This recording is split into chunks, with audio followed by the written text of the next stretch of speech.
savez, lorsque j'étais célibataire, j'ai développé une vie de prière personnelle. Et quand je m'étais marié, j'avais du mal à prier avec mon épouse parce que j'avais ma manière à moi de prier. C'est alors qu'une fois, je lis le livre de Kenneth Hagin et il avait dit que lorsqu'il demandait une chose à Dieu, seul, cela arrivait. Mais s'il a demandé avec sa femme, cela arrivait plus vite. Parce qu'il y a une loi, lorsqu'on s'unit, on a plus de puissance, car deux valent mieux qu'un.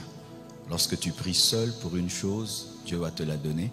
Mais si tu la demandes avec ta femme, avec ton mari, Dieu va te l'accorder plus rapidement. C'est pourquoi Satan n'aime pas qu'un homme et une femme prient ensemble, parce que ça décuple la puissance spirituelle.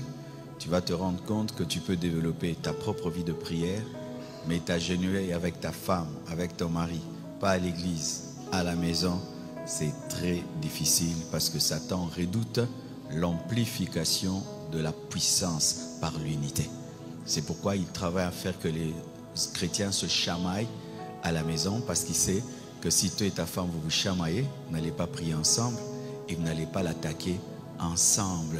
Amen. Et des fois, Dieu donne à l'homme un don de révélation, il donne à la femme un don de foi. Et il faudrait que vous puissiez prier ensemble pour que ces deux dons se complètent.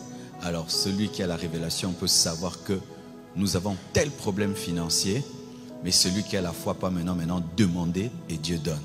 Maintenant, si celui qui voit et celui qui peut prendre ne prie pas ensemble, vous n'aurez rien.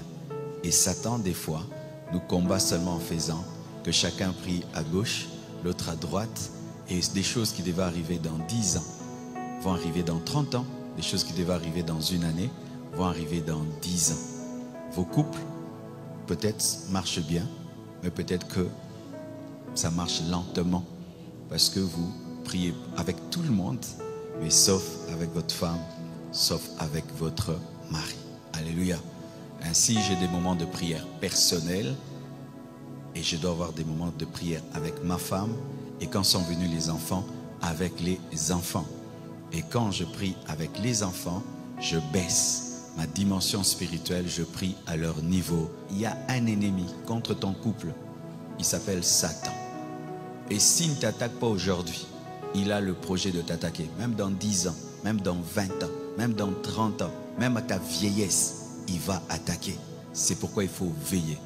Veiller dans la prière, veiller dans la foi, être vigilant spirituellement, parce qu'il peut attaquer ton couple sans même que tu ne saches que c'est une attaque démoniaque. Alléluia. Il peut attaquer ton couple de plusieurs manières, mais tu dois être sobre. Il peut attaquer ton couple par une bonne. Vous prenez une nounou, vous pensez que c'est la nounou pour les enfants, mais cette nounou a le projet de faire tomber ton mari.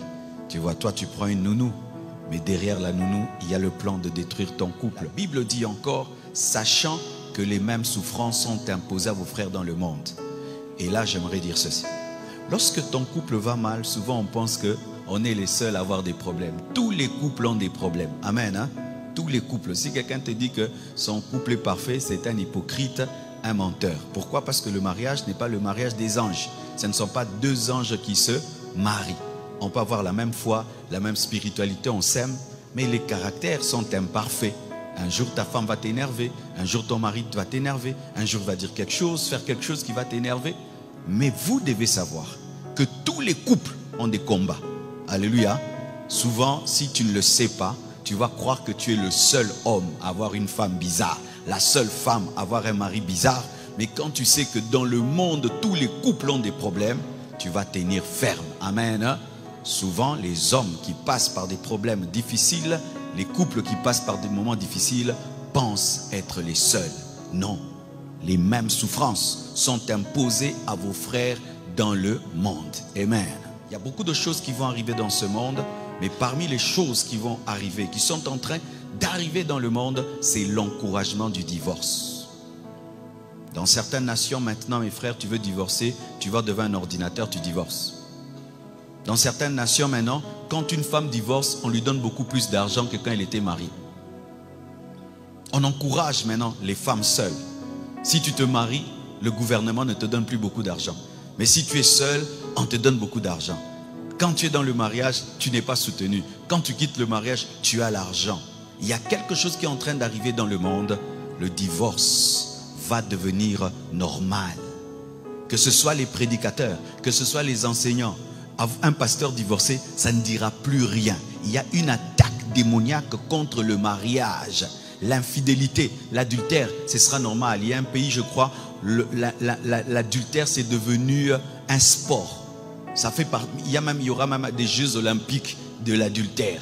Oui, je crois quelque part aux Pays-Bas, Suède, quelque chose comme ça. Suède, vous imaginez ça?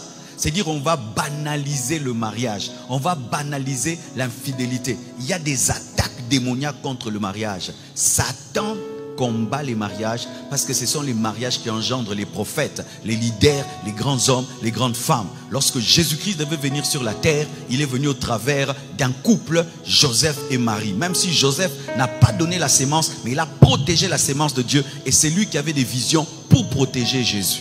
Alléluia.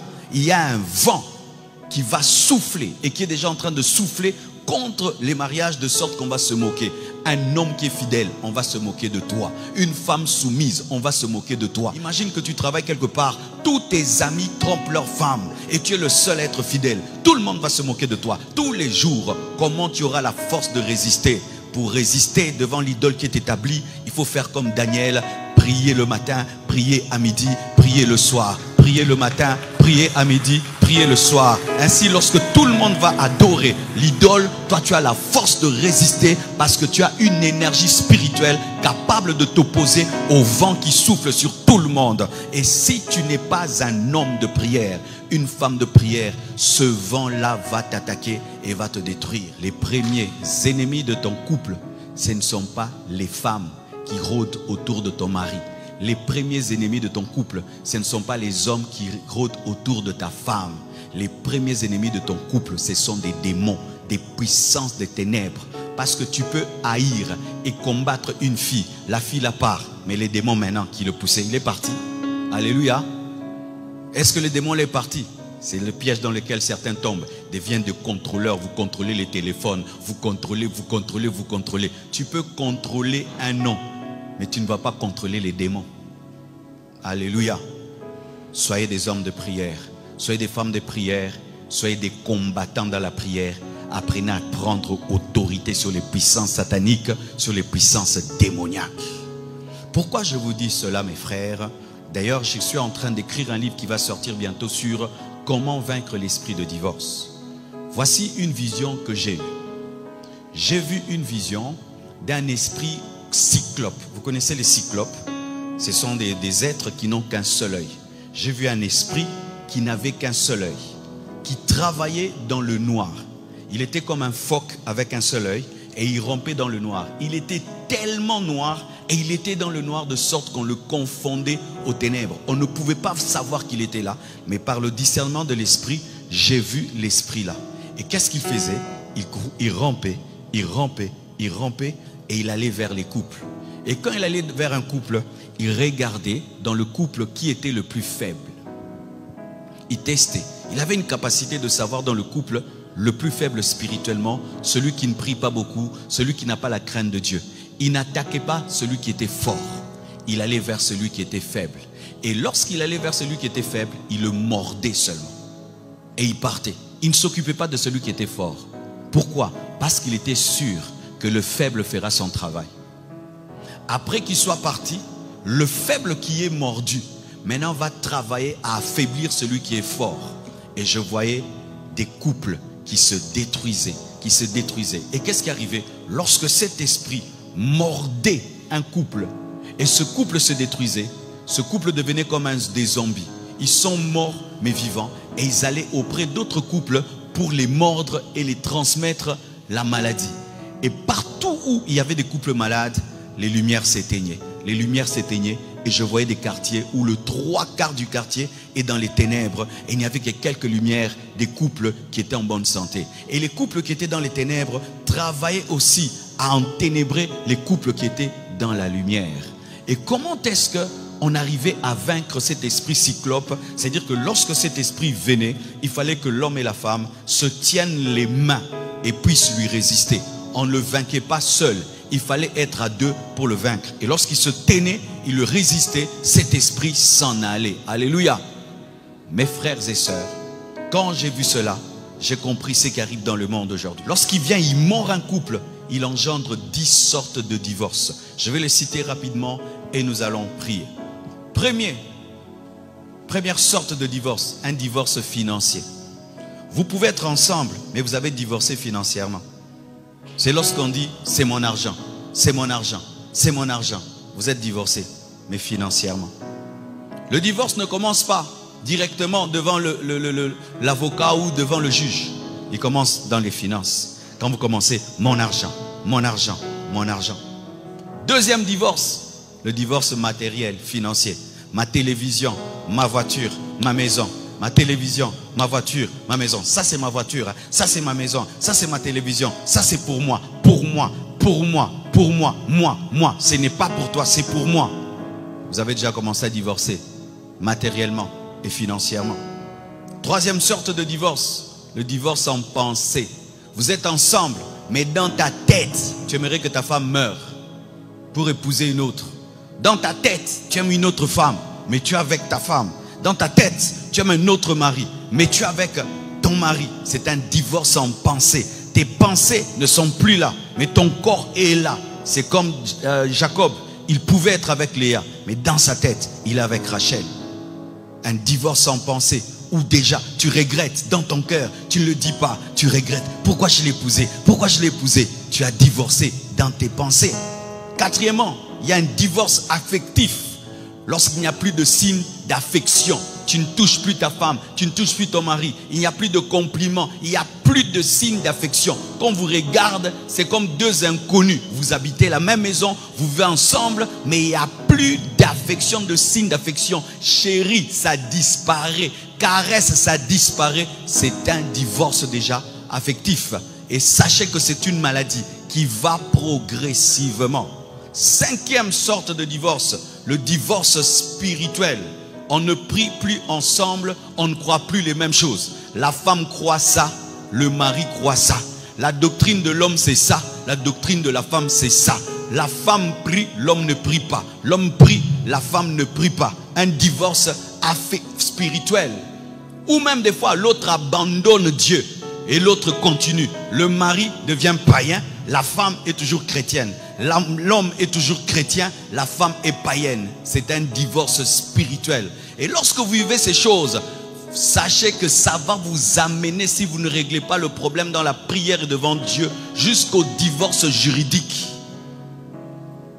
Avant, vous allez ensemble à l'église. Maintenant, il est où? Il est resté à la maison. Il est où? Il est resté à la maison. Il fait le cross dimanche. Il fait le cross dimanche. Il fait le cross dimanche. Le divorce spirituel a commencé. Pendant que tu écoutes la parole à l'église, lui, il n'entend rien. Pendant que tu écoutes la parole, elle n'entend rien. Un divorce spirituel a commencé.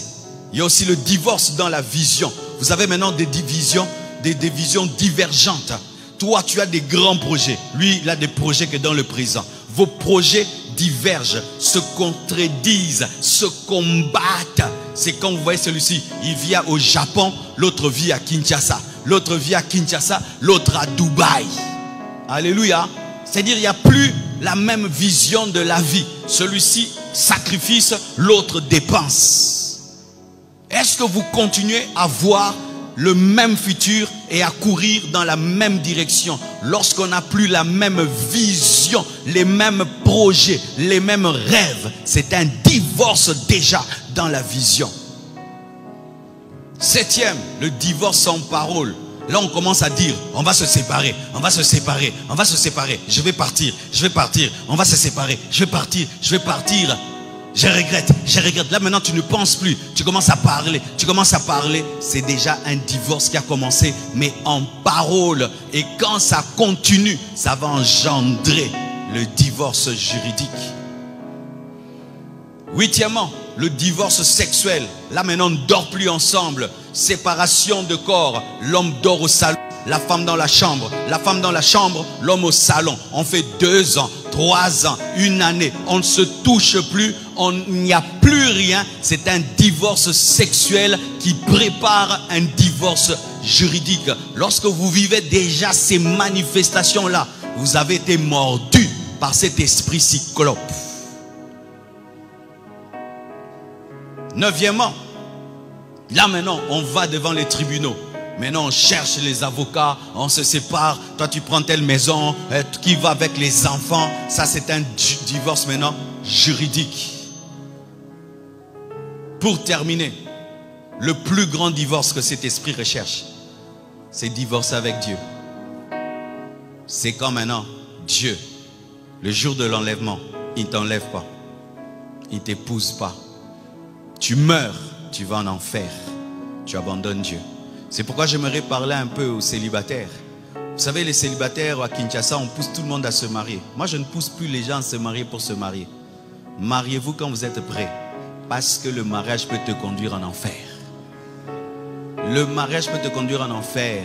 Aujourd'hui, les gens jouent avec le divorce, frère. Il y a des divorcés qui iront en enfer parce qu'ils ont divorcé en dehors de la volonté de Dieu.